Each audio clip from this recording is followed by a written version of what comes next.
शास्ती रद्दसाठी फेर प्रस्ताव तात्काळ पाठवा. नगरसेवक अभिषेक वाळवेकरांची महापौरांकडे मागणी.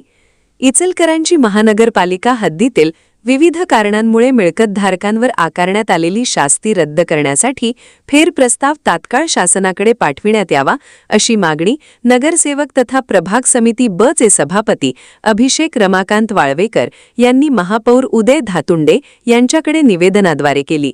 सदर निवेदनात नमूद करण्यात आले आहे की शास्तीमुळे सर्वसामान्य मिळकतधारकांवर मोठा आर्थिक ताण निर्माण झाला असून नागरिकांमध्ये नाराजीचे वातावरण आहे. यापूर्वी इचलकरंजी नगर परिषद काळात विठ्ठल चोपडे यांनी शास्ती रद्द करण्याची मागणी केली होती. त्यानुसार 9 ऑक्टोबर 2024 रोजी प्रशासकीय ठराव करून संबंधित प्रस्ताव शासनाकडे पाठविण्यात आला होता. तसेच या संदर्भातील सविस्तर माहिती व टिप्पणी राजेश शेलार यांनी महापौर कार्यालयात सादर केली असल्याचेही निवेदनात नमूद करण्यात आले आहे.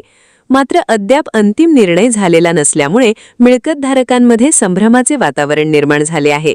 नागरिकांना दिलासा मिळावा यासाठी पूर्वीच्या प्रस्तावाचा संदर्भ घेऊन आवश्यक पूर्तता करून फेर प्रस्ताव तात्काळ शासनाकडे पाठविण्यात यावा, अशी मागणी यावेळी करण्यात आली. यामुळे प्रलंबित प्रश्न निकाली निघून नागरिकांना मोठा दिलासा मिळेल, तसेच प्रशासनाविषयीचा विश्वास अधिक दृढ होईल, असे अभिषेक वाळवेकर यांनी सांगितले. यावेळी भारत शिवलिंगे, नगरसेवक ओंकार सुर्वे, भीमराव कोकणे, नेताजी बिरंजे आदी मान्यवर उपस्थित होते. सबस्क्राइब करा.